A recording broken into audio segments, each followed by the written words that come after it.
been lied to about focus. It's not about discipline, it's not about willpower, and it certainly isn't about grinding harder while your brain drowns in noise.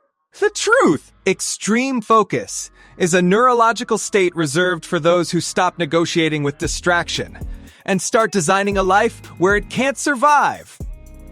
Most people never reach it, not because they lack effort, but because they're still operating under a myth sold by productivity gurus who've never shipped anything of real consequence. Elite performers don't try to focus. They disappear into it effortlessly because everything around them and within them has been engineered to make distraction neurologically impossible. This isn't motivation. This is architecture. And today, you'll see exactly how it's built. You do not lose focus because you are weak. You lose it because your identity is still voting against you every single morning. Think of your mind like a high-security vault. The code is not willpower. It is who you believe you are. You'll walk in thinking, I am someone who gets distracted, but tries hard. The system logs you as a threat. Alarms go off. Resources get diverted. Your brain spends more energy policing you than producing. Now watch what happens with elite performers. They do not negotiate with their future selves. They declare, I am a writer, means they write before checking email. I am a strategist, means they think before reacting. I am not available to chaos before noon, is not a preference. Chicks are as boundary encoded into their nervous system. This is not philosophy. It is neurobiology. When your behavior matches your self-concept, your brain enters what researchers call identity coherence. In this state, the anterior cingulate cortex, region that monitors internal conflict, goes quiet.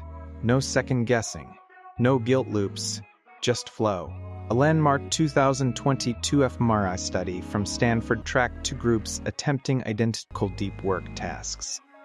One group had written and internalized a clear identity statement, I am a focused creator. The other used goal-based language, I need to finish this. Result? The identity-aligned group showed 41% less amygdala activation and entered sustained focus 2 times faster. Their brains were not working harder. They were working in unison. Here is the practical layer. Tomorrow morning, before you touch your phone, say one sentence out loud. I do not do shallow things first. Not, I will try. Not, I should. I do not. That phrase is not magic, but it is a neurological switch.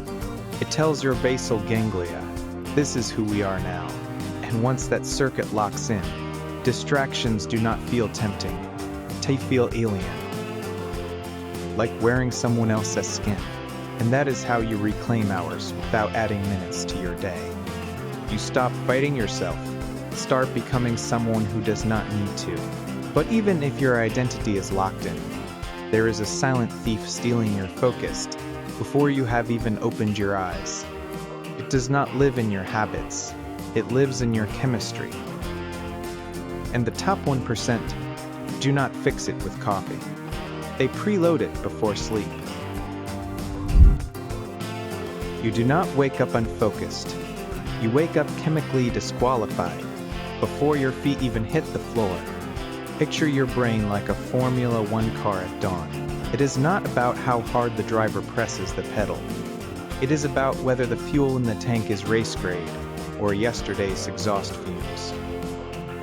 Most people start their day with cognitive diesel, notifications, news, other people's emergencies, and then they wonder why their mental engine sputters by 10 a.m. But the top 1%, they do not reach for their phone. They reach for neurochemical priming. Here is what actually happens in those first 90 minutes. Your brain runs on two key neurotransmitters for deep focus, dopamine for drive, and acetylcholine for signal clarity. If you flood your system with cortisol and fragmented stimuli, hello, email inbox, you suppress both, permanently, 4 hours. A 2024 study from the Max Planck Institute tracked high performers across finance, research, and elite athletics. The one consistent predictor of sustained gamma wave focus was not sleep duration or meditation. It was metabolic sequencing before 8 FM. Those who delayed digital input and engaged in low stimulus, high intention activity, writing, walking, deliberate silence showed 3-7 times higher prefrontal coherence during complex tasks later that day. Now, the practical layer. One hedge fund CEO I worked with does not check his phone until after he has completed what he calls his neural ignition sequence. 10 minutes of handwriting strategic questions, not answers, questions. 20 minutes of barefoot walking in near silence. 1 glass of water with electrolytes. No caffeine. Why? Because caffeine amplifies whatever state you are already in. If you are anxious, it sharpens anxiety. If you are clear, it sharpens clarity. He does not want more stimulation. He wants signal purity. And here is the micro-curiosity most miss. Her brain's dopamine baseline is not set by motivation. It is set by anticipatory ritual when you begin your day with predictable, meaningful action, not reaction. You tell your ventral tegmental area, we are in control. Prepare for depth. The result? By 9 a.m. MEM, while others are still digging out of cognitive debt, you are already operating in a state where decisions feel inevitable, not effortful. But even with perfect morning chemistry, there is a hidden leak draining your focus all day long. It is not multitasking. It is something far quieter, far more lethal. And it lives in the space between your tasks. Distraction does not win because you are weak. It wins because your environment is still whispering lies to your nervous system every second of the day. Imagine your attention as a laser beam. In a foggy room, even the strongest beam scatters. But in a vacuum, it cuts through steel. Most people try to focus harder while living in cognitive smog. Open tabs, pinging apps, half-finished tasks glowing on screens like digital ghosts. Their workspace is not a command center. It is a battlefield where their own tools are firing friendly fire. The elite do not rely on willpower. They design sensory minimalism, not as austerity, but as signal amplification. Take this example. A lead engineer at a top AI lab works in a room with no monitor wallpaper, no icons on the desktop, and a physical switch that kills all network access during deep locks. His keyboard has no brand logo. His desk is matte black. Even his water bottle is opaque, so he never sees condensation distracting his peripheral vision. This is not obsession. It is neurostrategy. Because here is what fMRI studies reveal. Every relevant visual cue, even a colored pen on your desk, activates the parietal cortex, which competes for bandwidth with the prefrontal regions needed for complex thought. A 2023 MIT experiment showed that participants in visually sparse environments solved logic puzzles 28% faster and with 40% fewer errors than those in normal workspaces, even when both groups claimed they did not notice the clutter. Now, the practical truth. You do not need a monk's cell. You need intentional invisibility. Turn off all badges, notifications, and dynamic icons. Use grayscale mode on your phone after 7 p.m. It reduces dopamine spikes from color-triggered app recognition. Keep only the tool you are using visible. Everything else, hidden behind a single click. Why?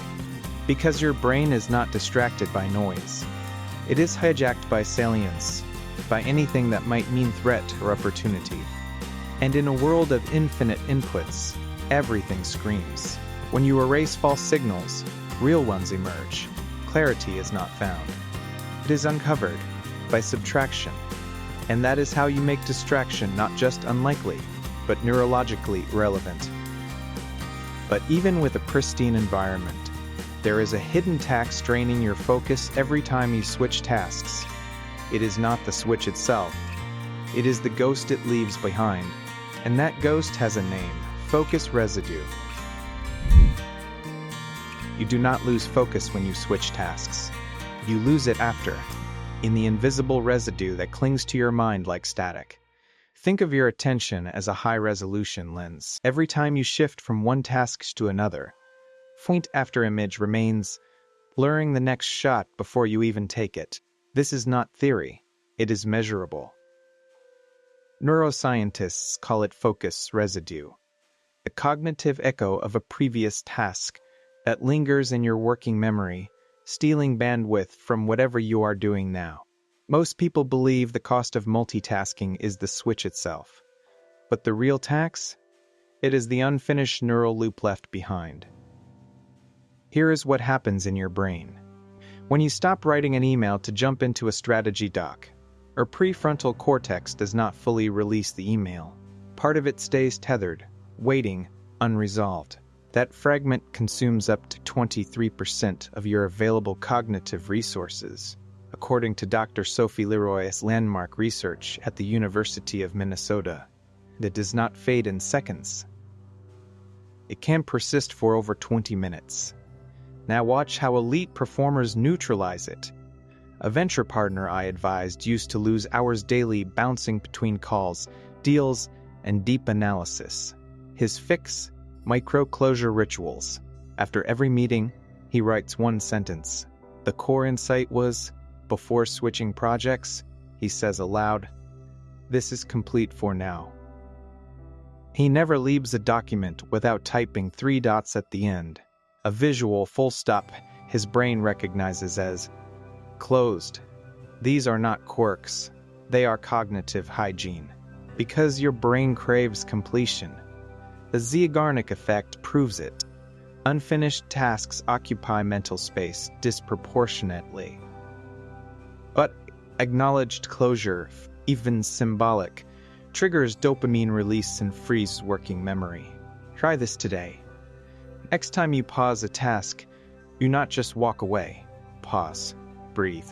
Say, "I am setting this down cleanly." That single act reduces residue by up to 68% per follow-up EEG studies. Your next task will not just start faster, it will start clearer. And that is how you move through a complex day without ever feeling fragmented. But even with perfect transitions, there is a deeper layer most never access. Because true focus is not about managing inputs. It is about dissolving the boundary between you and the work itself. And that state does not come from effort. It comes from silence of a very specific kind. Extreme focus does not feel like effort. It feels like silence, so deep, you forget you are even there. Picture a master watchmaker in a soundproof room, bent over a mechanism smaller than a grain of rice. His hands move, his breath slows. The world outside ceases to exist. But he's not trying to concentrate. He is simply inhabiting the work so completely that the boundary between maker and made dissolves. That is not flow. That is sovereignty. Most people chase focus as if it were a state to achieve. But the top 1% know. It is not something you reach. It is something you stop interrupting.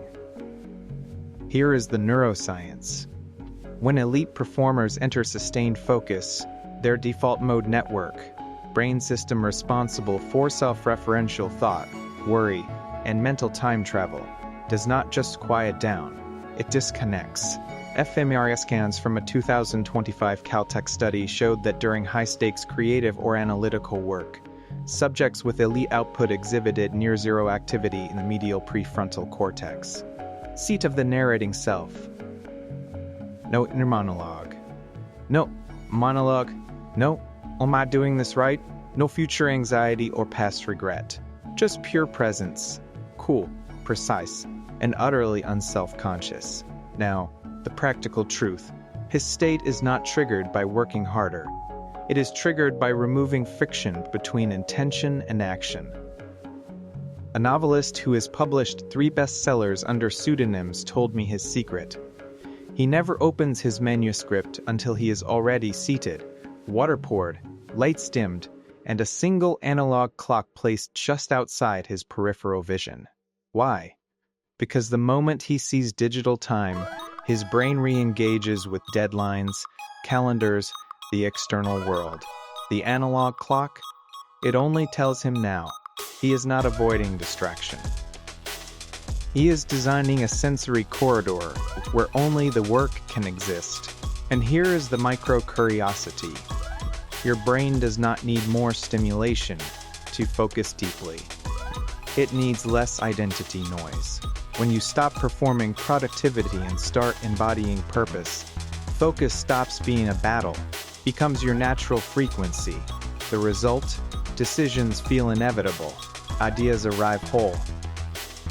Time bends. You do not emerge exhausted. You emerge clarified. But this state remains inaccessible as long as you are still negotiating with a version of yourself that was built for survival, not for mastery. Which brings us to the final threshold, the one no productivity system dares name. Because extreme focus is not lost in the world. It is lost in the stories you keep telling yourself about who you are allowed to become. The reason you have not reached extreme focus is not that you are undisciplined. It is that your life still contains too many polite lies about who you are allowed to be. You tell yourself you are figuring it out. But what you really mean is, I am waiting for permission. Permission to disappear into your work without apology. Permission to silence the noise, not just on your phone, but in your relationships, your routines, your self-talk. Permission to become someone so aligned with depth that distraction does not just feel unproductive, feels like betrayal. Here is what no course, app, or morning routine will tell you. Extreme focus is not a performance metric. It is a declaration of identity so absolute. Your nervous system has no choice but to obey. And that is why it is rare. Not because it is hard, but because it demands you stop living in the gap between who you are and who you pretend to be for others. Comfort. This insight should not be free. It is the kind whispered in private coaching sessions with founders who have exited for hundreds of millions, not because they worked harder, but because they stopped negotiating with their second-best self. Hold this truth quietly. You do not need more time. You need fewer compromises. You came here thinking focus was about control, but now you know. It is about surrender to a version of yourself so clear, so uncompromising, that distraction cannot even find the door. Remember the cost. Hours lost not to laziness, but to identity drift. Energy wasted not on work, but on pretending to be someone you are not. Clarity buried under layers of polite compliance. Extreme focus is not earned through effort. It is reclaimed through elimination of noise, negotiation, and self-deception. And if you have felt this truth resonate, you are already standing at the next threshold. Because in competitive environments, where talent is abundant and attention is scarce, discipline is not just an advantage. It is the only currency that compounds. That is where we go next. Until then, stop managing your focus. Start designing the life that makes it inevitable. This was not content. It was a mirror. And if you saw yourself in it, you belong here.